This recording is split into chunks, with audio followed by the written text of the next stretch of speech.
Welcome to stockforexcourse.com speedearning.com।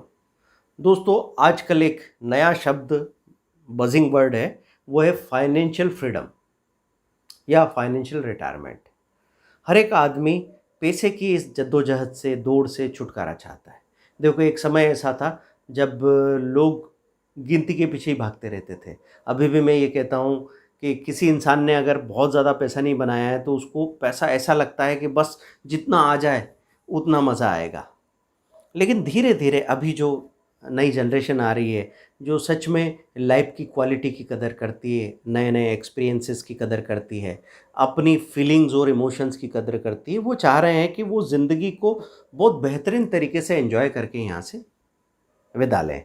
तो बात कर रहा हूँ मैं, मेरे पास कई बार सवाल आता है, कोरा पे मैंने इस क्वेश्चन का आंसर किया है। उस क्वेश्चन का आंसर आप चाहें तो डिस्क्रिप्शन में या फर्स्ट कमेंट में देख सकते हैं। सवाल ये है कि कितना पैसा मेरे पास हो तो मैं फाइनेंशियली रिटायर हो सकता हूँ। सवाल क्या है? कितना पैसा हो। जैसे किसी ने पूछा कि सर, अगर 1 करोड़ रुपया मेरे पास हो तो क्या मैं रिटायर हो सकता हूँ? कितने सालों तक मेरा घर चलता रहेगा और कितने सालों तक मैं आज़ाद रह सकूँगा? तो दोस्तों, पूरा कैलकुलेशन का बात है। अगर आपके पास 1 करोड़ रुपए हैं तो उससे फाइनेंशियल फ्रीडम कैसे हासिल करेंगे? अब इसमें जिनके पास 5 लाख, 10 लाख, 15 लाख, 20 लाख हो, उनको दिल छोटा नहीं करना है।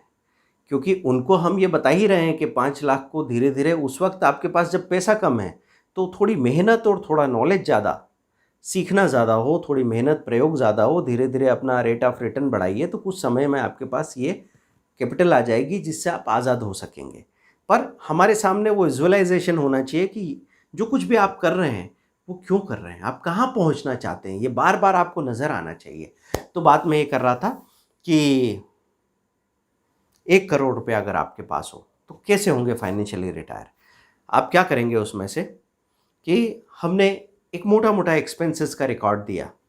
तो ऐसा समझ लो कि अगर आप अपनी ज़रूरतें पूरी करना चाहते हैं और निश्चिंत होके ज़िंदगी को जीना चाहते हैं, महसूस करना चाहते हैं, दुनिया की खूबसूरती देखना चाहते हैं, तो बहुत ज़्यादा पैसा नहीं चाहिए। हाँ, अगर आप दिखावा करना चाहते हैं, रेट रेस में जाना चाहते हैं लाइफ़स्टाइल की और पॉम्प एंड शो में फँस जाना चाहते हैं, तो फिर तो 500 करोड़, 1000 करोड़, 2000 करोड़ भी काफ़ी नहीं है। तो ये आपको बिल्कुल क्लियर होना चाहिए कि मुझे क्या चाहिए। मैं ये कभी नहीं कहूँगा कि जो लोग 5000 करोड़ चाहते हैं, वो कुछ गलत चाहते हैं। ये आपका पर्सनल कॉल है। अभी अगर कोई बात करता है कि फाइनेंशियल फ्रीडम, आर्थिक आज़ादी या ज़िंदगी के मज़े लेना है, तो फिर मैंने इस तरह से बात की।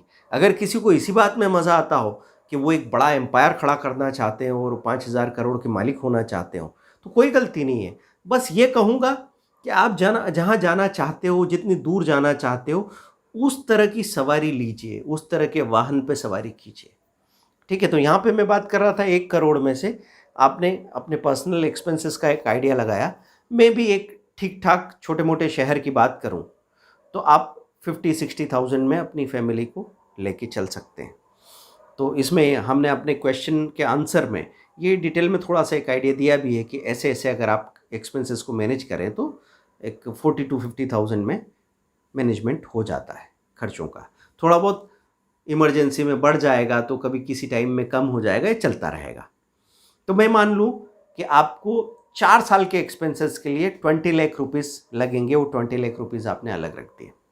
20 लाख क्यों? 4 साल क्यों? क्योंकि 4 साल में फाइनेंस का एक साइकिल पूरा हो जाता है। मतलब आप समझ लो कि अगर बाज़ार में बहुत बड़ी मंदी आ जाए यहाँ से और बाज़ार 2 साल तक नीचे ही पड़ा रहे, वहाँ से उठ के ऊपर नहीं आता है, तो भी 4 साल बाद ये वाली स्थिति बन जाएगी कि आपका पैसा कम होके वापस आपको रिटर्न देना शुरू कर देगा। तो उन 4 सालों तक आपके पास अगर अपना खर्च चलाने के लिए पैसा है, तो फिर बहुत अच्छी बात रहेगी।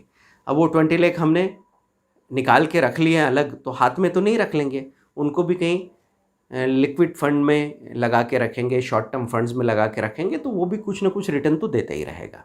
मतलब आपका पैसा लगातार काम करे, ये ज़रूरी है अगर आपको काम से आज़ादी चाहिए तो 20 लाख रुपीज़ में ये मान सकता हूँ कि 4 एक साल में वो थोड़ा-थोड़ा रिटर्न मिलते-मिलते वो 21-22 कुछ हो जाएगा और 4 साल आपका खर्च चल जाएगा। अब रही बात, इधर जो आपके पास 80 लाख बचे हैं, इनको हम कैसे करेंगे? आपने 50 लाख रुपीस तो कहाँ डाल दिए? लार्ज कैप म्यूचुअल फंड्स में डाल दिए, बड़े शेयर्स में। और 20 लाख रुपीस हमने डाल दिए मिड एंड स्मॉल कैप में। और आप चाहें तो 10 लाख रुपीस गोल्ड के ETF में डाल सकते हैं। अगर आपको ये कॉम्प्लिकेटेड लगता है तो मैं सिंपली आपसे कहूँगा कि 80 लाख रुपीस आपने mid and small cap fund में डाल के रख दिए, ठीक है, जिसका भी रिटर्न लंबे समय से अच्छा रहा हो। ऐसा नहीं जो पिछले 3 साल से अच्छा परफॉर्म कर रहा है उसमें आपने पैसा डाल दिया, क्योंकि म्यूचुअल फंड्स में ऐसा होता है कि अगर उनका पोर्टफोलियो पिछले 3 साल से बहुत आउट परफॉर्म कर रहा था तो अगले 3 सालों में वो हो सकता है कि थोड़ा कम परफॉर्म करे, क्योंकि साइकिल होगा ना। वैसे वो लोग अपना प्रॉफिट बुक करके दूसरे स्टॉक्स में शिफ्ट करते रहेंगे, लेकिन ये शिफ्टिंग इतनी ज़बरदस्त नहीं होगी कि सारे के सारे वो शेयर बेच दिए, वो सारे सारे नए शेयर उठा के रख लिए। तो हर एक फंड मैनेजर का अपना एक स्टाइल, अपना एक तरीका होता है। जो एक बुल रन में परफॉर्म करता है तो दूसरे बुल रन में कहीं थोड़ा पीछे रह जाता है, और कोई दूसरा फंड मैनेजर जो अभी परफॉर्म नहीं कर रहा हो सकता बाद में आउट परफॉर्म करने लग जाए। तो ये ठीक है, मैं तो आपको बिल्कुल नॉर्मल रिटर्न्स की बातें कर रहा हूँ। मैं तो बात कर रहा हूँ कि म्यूचुअल फंड ने पिछले 40 सालों में एवरेज रिटर्न क्या दिया, आप वही कैलकुलेट करके चल सकते हैं। तो ये 80 लाख रुपीज़ सीधा मोटा मोटा 4 से 5 सालों के अंदर लगभग डबल होने को होते हैं। जब हम इनको 10 साल का टाइम देते हैं तो ये कम से कम 4 गुना हो जाता है, और अगर हम इसको 20 साल का टाइम देते हैं तो ये बढ़ के 7-8 गुना हो जाता है।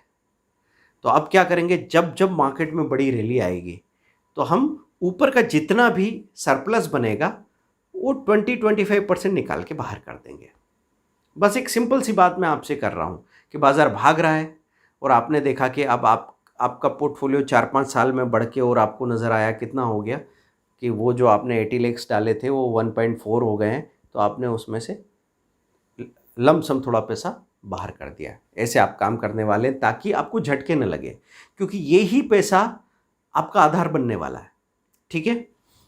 अब क्या करेंगे, उससे जो पैसा हमने बाहर निकाला वो तब तक खर्चा बढ़ जाएगा। तो सपोज़ उस वक्त आपने 25 या 30 लाख रुपया निकाला तो वो अब 4 साल के लिए काफ़ी होगा। अभी अगर 20 लाख 4 साल के लिए काफ़ी थे तो अगले 4 साल के लिए 25 से 30 लाख रुपए आपके काफ़ी होंगे।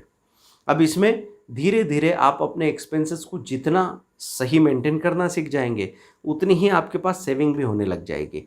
अब इसमें मैंने एक और चीज़ ये कही थी कि बाज़ार के उतार चढ़ाव के झटकों से बचने के लिए, क्योंकि कई बार लोग ये बोलते हैं कि मंथली एक्सपेंसेस कैसे चलेंगे, या मंथली एक्सपेंसेस को हमने जो पैसा गिना था वो कम पड़ रहा है। तो आप क्या कर लेंगे, अपने फंड में से SWP कर लेंगे, सिस्टमेटिक विड्रॉवल प्लान। तो सिस्टमेटिक विड्रॉवल प्लान में ऐसा हो गया कि आपने 10,000 या 20,000 का विड्रॉवल भी साथ में प्लान कर लिया। तो जैसे जैसे बाज़ार बढ़ता जा रहा है 20,000 निकल के बाहर आता जा रहा है। अगर आपको ज़रूरत है तो खर्च कर लीजिए, ज़रूरत नहीं है तो वो भी एक पैसा इकट्ठा होता चला जाएगा।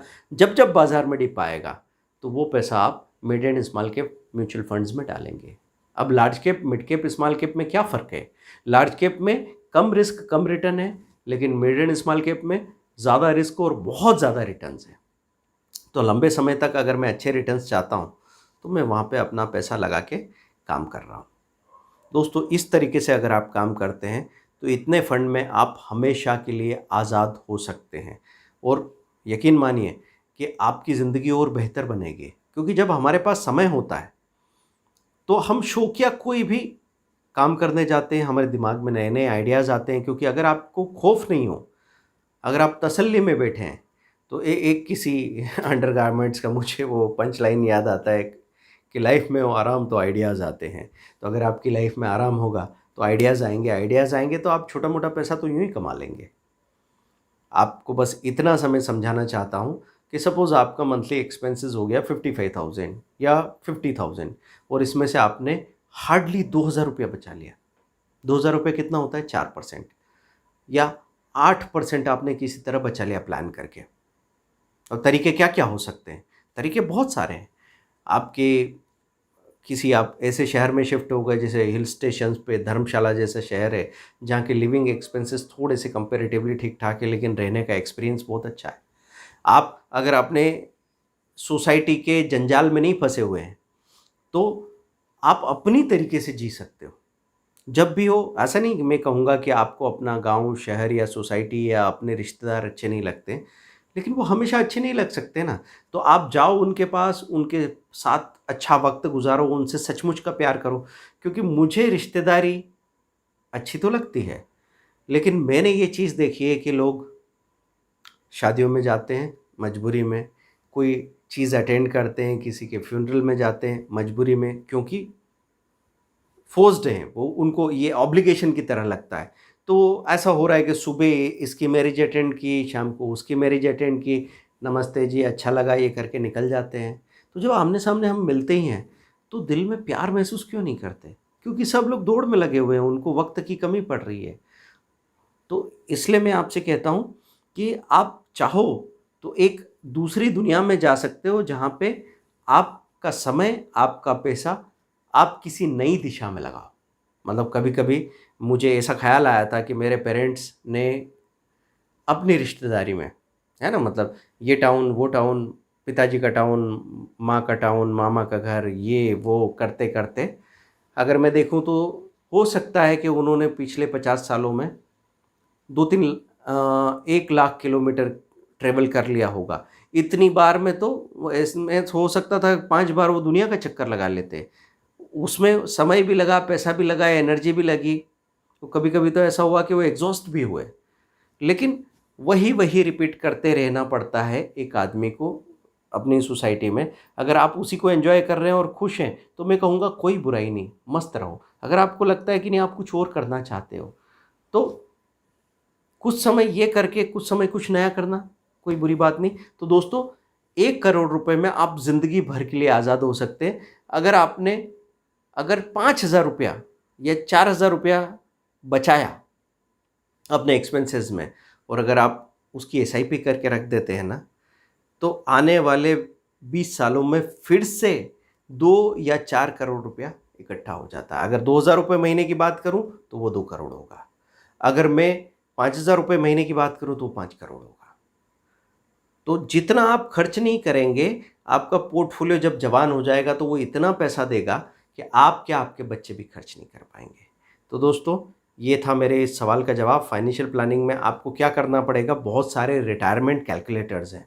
आप उस पे जाइए और देखिए कि आपका कितना छोटा-सा पैसा इन्फ्लेशन के बावजूद एक नॉर्मल से रिटर्न से, मतलब 12%, 14%, 16%, 18% के रिज़ल्ट से क्या-क्या पैसा दे सकता है। तो मैंने हमेशा एक ही चीज़ की त्रासदी देखी है कि लोग बहुत पहले बहुत मेहनत करके, अपना सेविंग कर के परेशान होके इतना बना चुके होते हैं कि वो आज़ाद हो सकते थे। लेकिन उनको गुलाम 2 चीज़ों ने बनाया, एक तो नंबर्स के पीछे भागने की दौड़, या फिर लोगों के साथ दिखावे की दौड़। और इस दौड़ में भागते-भागते ये हालत होती है कि उनके बच्चे भी इतने काबिल नहीं हो पाते कि उनके कमाए हुए पैसे का आनंद ले सकें। न वो कभी वो मज़ा उठा पाते हैं। तो ऐसा लगता है जैसे लोग टिफ़िन लेके भागते रहे पूरे दिन, और वो खाना ख़राब हो गया और डस्टबिन में डालना पड़ा टिफ़िन को। ये कतई नहीं होना चाहिए दोस्तों। तो पैसा ज़िंदगी का मकसद नहीं है। पैसा, मैं ये भी नहीं कह सकता हूँ कि पैसे से आप खुशियाँ खरीद सकते हैं, लेकिन पैसे से आप आज़ादी खरीद सकते हैं। आज़ादी अपने तरीके से जीने की, आज़ादी अपने तरीके से सोचने की, आज़ादी अपने तरीके से महसूस करने की। ज़िंदगी को आराम से जिएँ अब हमारे साथ। और अगले संडे को हमारा स्पेशल मेगा वेबिनार है, आप पोस्ट में देखते रहें। आप अगर हमारे व्हाट्सएप ग्रुप में या टेलीग्राम ग्रुप में ज्वाइन है, तो आपको खबर मिलती रहेगी। और हमारे साथ आइए, पहले हमारी बातें फ्री में जो वीडियोज़ हैं उनको सुनें, सब्सक्राइब करके रख लीजिए कि अगर आपको हर एक वीडियो नया-नया देख के समझ में आया, तो आगे मुझे नहीं बताना पड़ेगा कि ये चीज़ें आपके लिए काम की है कि नहीं है। लेकिन दोस्तों, अगर हम पैसे को ठीक ढंग से हैंडल करना चाहते हैं, जानते हैं, तो हम बहुत अच्छे तरीके से ज़िंदगी जी सकते हैं। Thank you very much. अगले वीडियो में आपसे मिलते हैं।